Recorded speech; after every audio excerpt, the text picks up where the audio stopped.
इस बात की खुशी भी है, इस बात का संतोष भी है कि मोदी जी के नेतृत्व में 2014 का जो संकल्प पत्र और 2019 का घोषणा पत्र में किए एक एक वादे को गारंटी के तहत पूरा करने का काम किया।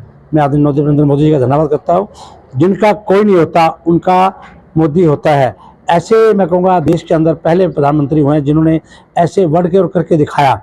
आज मैं कहूँगा कि गरीबों परिवारों की सेवा के लिए अगले 5 वर्षों तक मुफ्त राशन दिया जाएगा 80 करोड़ लोगों को। मुफ्त गुणवत्ता इलाज के लिए आयुष्मान भारत का विस्तार करके निःशुल्क स्वास्थ्य सेवाएं जारी की जाएंगी। हर घर में नल से स्वच्छ जल सुनिश्चित करेंगे। पीएम उज्ज्वल योजना का विस्तार, घर घर में गैस सिलेंडर पहुँचाने का काम किया जाएगा। पीएम सूर्य पर मुफ्त बिजली योजना के माध्यम से हर महीने मुफ्त बिजली उपलब्ध कराएंगे लगभग 1 करोड़ लोगों को।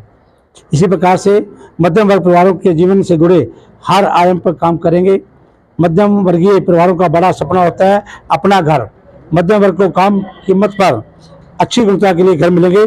4 करोड़ के लगभग उन्होंने मोदी जी ने मकान दिए, घर दिए हैं और 3 करोड़ का और हमने इस प्रकार का अगला सिस्टम रखा हुआ है। इसी प्रकार से नारी शक्ति के लिए, शक्तिकरण के लिए 3 करोड़ महिलाओं को लखपति दीदी बनाने के लिए सख्त किया जाएगा। गंभीर बीमारी जैसे कि anaemia, breast cancer, cervical cancer आदि रोगों की रोकथाम के लिए स्वास्थ्य सेवाओं का विस्तार किया जाएगा। युवाओं का अवसर, पेपर लीक रोकने के लिए कड़े कानूनों को लागू किया जाएगा।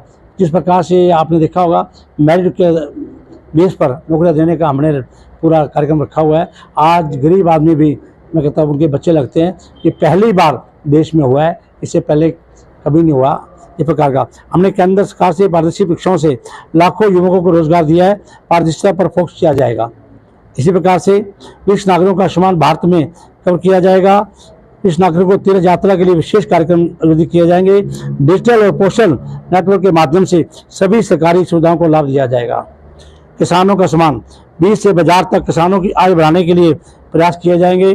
प्राकृतिक खेती के लिए नए आयाम लाए जाएंगे। अनाज खरीद के लिए एमएसपी का प्रसार और किसी के अवस्था में फसल बीमा की व्यवस्था करेंगे।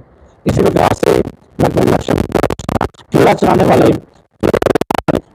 लगाने वालों पर फोकस किया जाएगा। इन सबको ई के माध्यम से सरकार की सुविधाएं दी जाएंगी। इसी प्रकार से इन वर्गों के व्यक्तियों के जीवन से जुड़े सारे आयामों पर ध्यान दिया जाएगा। छोटे व्यापारी और एमएसएमई के लिए डिजिटल क्रेडिट विकसित किए जाएंगे। सबका साथ सबका विकास, भगवान बिरसा मुंडा की 150वीं जयंती के उपलक्ष्य में सन 2025 को जनजातीय गौरव वर्ष के रूप में मनाएंगे। आदिवासी संस्कृति को सजाने के लिए विशेष ध्यान किया जाएगा। समाज के सभी वर्गों की आकांक्षाओं को ध्यान में रखा जाएगा। विश्व बंधु भारत, भारत प्रथम की विदेश नीति से अनुरूप भारत के हितों को आगे बढ़ाया जाएगा। योग और आयुर्वेद के लिए विशेष स्तर पर मान्यता प्राप्त प्रमाण पत्रों की व्यवस्था स्थापित की जाएगी। दुनिया भर में उत्सव के साथ साथ रामायण उत्सव मनाएंगे। उग्रवाद पर कड़ा प्रहार जारी रखा जाएगा। साइबर सुरक्षा के क्षेत्र में भी एक नई एजेंसी की स्थापना की जाएगी। सीए कानून को लागू किया जाएगा। समृद्ध भारत, 2004 में भारत की अवस्था का 11वें स्थान पर थी, 2014 में भी 11वें स्थान पर थी। मोदी जी के 10 साल के भारत की अवस्था को 5वें स्थान पर ले आए और अगले कार्यकाल में भारत की दुनिया की तीसरी सबसे बड़ी अर्थव्यवस्था बनेगा। ग्लोबल मैन्युफैक्चरिंग हब बनेगा भारत। भारत को ग्लोबल मैन्युफैक्चरिंग हब बनाने की गारंटी देते हैं और हर बड़े क्षेत्र जिससे रोजगार उत्पन्न होते हैं और आर्थिक गतिविधियां बड़े, उसके ऊपर पूरा फोकस करेंगे।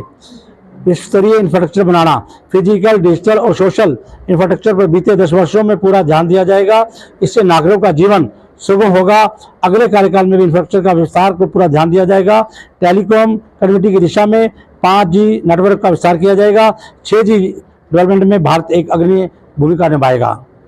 शहरों के निवासियों को जीवन को आसान बनाने के लिए आवश्यक कदम उठाए जाएंगे। बड़े शहरों के आसपास सैटेलाइट टाउनशिप के निर्माण को प्रोत्साहित करेंगे। शहरों का परिवहन अनुकूल बनाने के लिए ग्रीन स्पेस विकसित करेंगे। विरासत में काशी विश्वनाथ कॉरिडोर की तरह धार्मिक और संस्कृति स्थलों के विकास के लिए नई परियोजना शुरू करेंगे। अयोध्या का सर्वांगीण विकास करेंगे। सुशासन, सिविल कानूनों का कार्यपालन किया जाएगा। भारतीय न्याय संहिता को लागू किया जाएगा। स्वच्छ भारत, नए एम्स और विभिन्न नए जिले स्तरीय मेडिकल कॉलेजों के माध्यम से पूंजी और पीजी मेडिकल शिक्षा में सीटें बनाएंगे। पिछले दशकों में 15 एम्स 315 मेडिकल कॉलेज स्थापित किए गए हैं। पूरे देश को अच्छी स्वास्थ्य सेवा उपलब्ध कराने के लिए एम्स के नेटवर्क को और मजबूत करेंगे। जन औषधि केंद्रों का विस्तार करके सभी नागरिकों का अच्छी दवाइयाँ कम दामों पर उपलब्ध कराएंगे। शिक्षा के क्षेत्र में नई शिक्षा नीति में प्रथम स्तर से लेकर कॉलेजों में हर स्तर के छात्रों को अच्छी शिक्षा उपलब्ध कराई जाएगी। कौशल विकास को शिक्षा के साथ सुनिश्चित किया जाएगा। खेल के विकास में हर खेल में भारत के युवाओं को आगे बढ़ाने की गारंटी। 2036 के ओलंपिक खेलों की मेजबानी के लिए तैयारी की जा रही है। आधुनिक खेल प्रशिक्षण सुविधाएं एवं खेल से जुड़ी आधारभूत संरचनाओं का विस्तार किया जाएगा। भारत के हर क्षेत्र में विकास की गारंटी देते हैं। नॉर्थ ईस्ट से जुड़ना, शिक्षा, स्वास्थ्य, विकास और शिक्षा सुनिश्चित की जाएगी। पहाड़ी क्षेत्रों के संतुलित विकास के लिए स्थानीय स्थिति के अनुसार मास्टर प्लान तैयार किया जाएगा। भारत में डिजिटल तकनीकी के विकास में लीड है, इस लीड को बेकार रखा जाएगा। भारतीय अंतरिक्ष स्टेशन और भारत का दूसरा लॉन्च कॉम्प्लेक्स स्थापित करेंगे और भारत को लीडिंग स्पेस के रूप में स्थापित करेंगे। पूरे देश में रिसाइकलिंग कार्यक्रम को बढ़ावा देंगे। भारत की नदियों के पुनर्जीवन के नए नक्सलवाद को खत्म करने के लिए उचित कार्य किए जाएंगे। नक्सलवाद की समस्या को जड़ से मिटाने के लिए मोदी सरकार पहले भी वचनबद्ध थी और उनको मुख्य धारा में लाना इस सरकार का मुख्य लक्ष्य है। कल भी 29 नक्सलियों को हमारे सुरक्षा बलों ने ढेर कर दिया। तो मैं ये कहूँगा, मोदी जी ने जो कहा वो करके दिखाया। 24 घंटियाँ आदरणीय प्रधानमंत्री नरेंद्र मोदी जी ने अभी संकल्प पत्र में दी है, इसको हम अगले 5 वर्षों में इसको पूरा करेंगे, ऐसा मैं कहूँगा। आप सबने मेरी बात को सुना, आप सबका बहुत बहुत धन्यवाद। और ये हमारा संकल्प पत्र था भारतीय जनता पार्टी का, ये हमने रखा है और जो मोदी जी ने कहा है वो करके दिखाया है। मोदी जी ने स्पष्ट कहा है, इनका कोई नहीं होता, उनका मोदी होता है। ऐसे वर्ड के द्वारा हम कहेंगे भारतीय जनता पार्टी अब लोकसभा के इलेक्शन लड़ने जा रही है और मैं दावे से कहूँगा आप सबके सहयोग से मैं कहूँगा भारतीय जनता पार्टी हरियाणा प्रदेश के अंदर 10 की 10 सीटें जीतेगी। जी, मोदी जी ने जो कहा वो करके दिखाया है, दिखाएंगे या दिखाया है। लेकिन कुरुक्षेत्र की बात करें, कुरुक्षेत्र में 2014 और 19 में भारतीय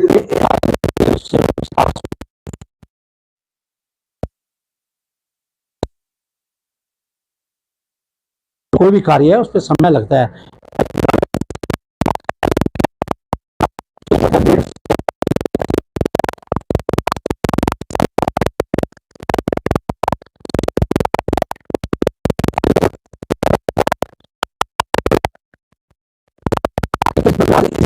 ये भी हमारा नाम क्या है। इसके साथ साथ मैं कहना चाहूँगा बाईपास हमारे शहर को बहुत जरूरी है, उसके लिए हरियाणा गवर्नमेंट ने बाईपास पास कर दिया है और भारतमाला 2 में रखा गया है। जैसे ये 4 खत्म होगी जून जुलाई में भारतमाला 2 में ये भी हमारा बाईपास भी पास हो जाएगा। सुधा जी, भारतीय जनता पार्टी ने नवीन जिंदल को उतारा है चुनाव पर। देखिए, विपक्ष का कार्य है किसी पे उंगली उठाना, मैं कहूँगा पर्सनली किसी पे नहीं उठाना चाहिए। अपने विकास आगे आप क्या लेके आओ, आपका एजेंडा क्या है 5 साल, आप क्या डेवलपमेंट कराएंगे, क्या आपका विजन है, इन बातों को लेकर इलेक्शन लड़ना चाहिए। हमारा जो कैंडिडेट है वो अगले 5 साल का विजन लेके चल रहा है कि मैं क्या करूंगा, किस प्रकार से उस क्षेत्र को अंतर्राष्ट्रीय स्तर पे लेके जाएंगे। देखिए, मैं यहाँ पर विधायक भी हूँ और वो मेंबर पार्लियामेंट यहाँ पर बनने जा रहे हैं। हम मिलकर, हमारी पूरा संगठन मिलकर, हम सभी लगे मिलकर इसको कार्य को आगे बढ़ाएंगे। सुधा जी, मैं इसी सवाल को आगे बढ़ा, देखिए, ये हमारी एजेंसी है, उन्होंने किस प्रकार से उनकी जिस प्रकार का उन्होंने किया होगा, इन्वेस्टिगेशन हुई होगी, इन्वेस्टिगेशन के अंदर जो बात आई होगी उनके पास होगी, वो दूध का दूध पानी का पानी आपके सामने आ जाएगा। कोई बात हो सकती है, ये नहीं होता किसी के आरोप तय हो गए, आरोप किसी पे लगे हैं। इन्वेस्टिगेशन कंपनी हमारी CBI है, आपके ED है, वो अपना कार्य कर रही होगी। अगर कोई ऐसी बात होगी आपके सामने आ जाएगी। मोदी जी इस बात को छुपाने वाले नहीं है। मोदी जी जो कहते हैं वो करके दिखाते हैं।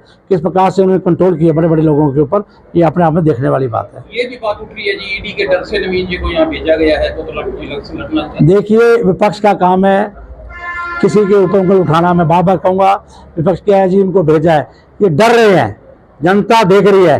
नवीन जिंदल जी बहुत बड़े मार्जिन से जीत रहे हैं, मैं दावे से कहता हूँ। उनका जब जाते हैं ना लाखों के जोर में युवा, किस प्रकार से उनसे सेल्फी करा रहे हैं, किस प्रकार से लोग उनके कार्यक्रम में आ रहे हैं अपने आप में। और 25 तारीख को हम बता देंगे क्या दूध का दूध क्या पानी है, कौन कहाँ पे खड़ा है, ये बिल्कुल आपको पता लग जाएगा। हमारा मैं तो कहूँ भारतीय जनता पार्टी का पन्ना प्रमुख है, हमारे जिला अध्यक्ष है, हमारे उनके शक्ति केंद्र प्रमुख है, उनका तो कोई जिला अध्यक्ष नहीं नाम पार्टी का। और कांग्रेस तो छोड़ के भाग गई, मैदान छोड़ गई, कांग्रेस का कोई जिला अध्यक्ष नहीं है, मैदान छोड़ के भागी, आप पार्टी को टिकट दे दिया। और उनका जो मुख्यमंत्री जो अभी साहब इस प्रकार से किया कि हरियाणा प्रदेश के अंदर आने वाले विधानसभा में 90 की 90 सीटों पर लड़ेंगे। अरे कांग्रेस तो वैसे खत्म कर दिया आपने, करे वो कहां से वोट दिला देंगे जिनके आप कह रहे हो आप पार्टी 90 की 90 सीटों पर लड़ेगी। ये यहाँ पे स्टेटमेंट देके गया आपके सामने, बताओ आप मीडिया के लोग थे नहीं यहाँ पे, आप लोग सभी लोग वहां थे। तो भाई इनकी लड़ाई है, कांग्रेस ही इनकी कोई भी वोट नहीं दिलाएगा।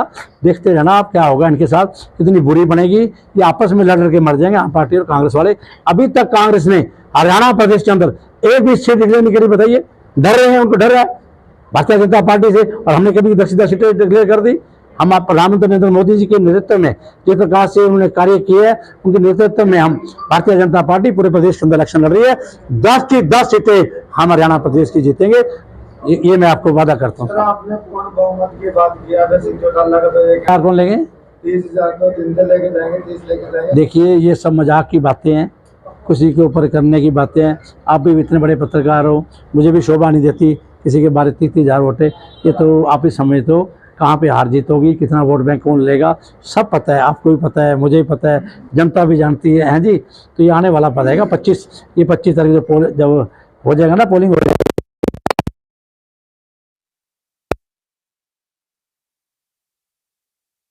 नॉमिनेशन हो रहा है, उसके अंदर आदरणीय प्रदेश के मुख्यमंत्री, मेरी आज ही बात हुई है, आदरणीय नैब सिंह सैनी रहेंगे और वो आएंगे इसके अंदर। अभी कोई सेंट्रल लीडर की बात नहीं, ये तो नॉमिनेशन फाइल करने जा रहे हैं।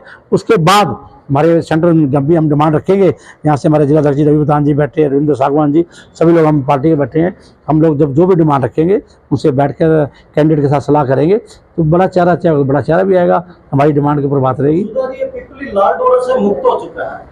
प्रधानमंत्री जी ने पूरे देश से एक संकल्प यात्रा के लिए पहले सुझाव दिए और उन सुझाव को इकट्ठा करके एक संकल्प पत्र जो भारतीय जनता पार्टी ने तैयार किया, उसके बारे में हमारे थानेसर से विधायक और हरियाणा सरकार में मंत्री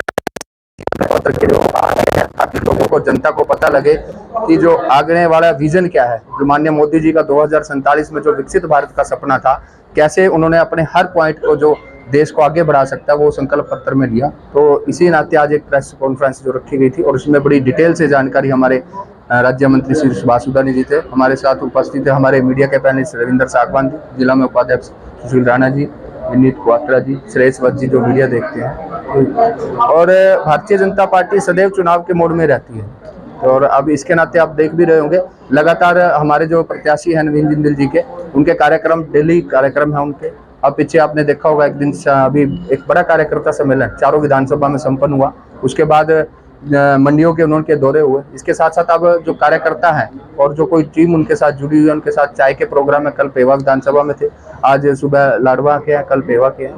तो लगातार भारतीय जनता पार्टी इसमें लगी हुई है। Thank you.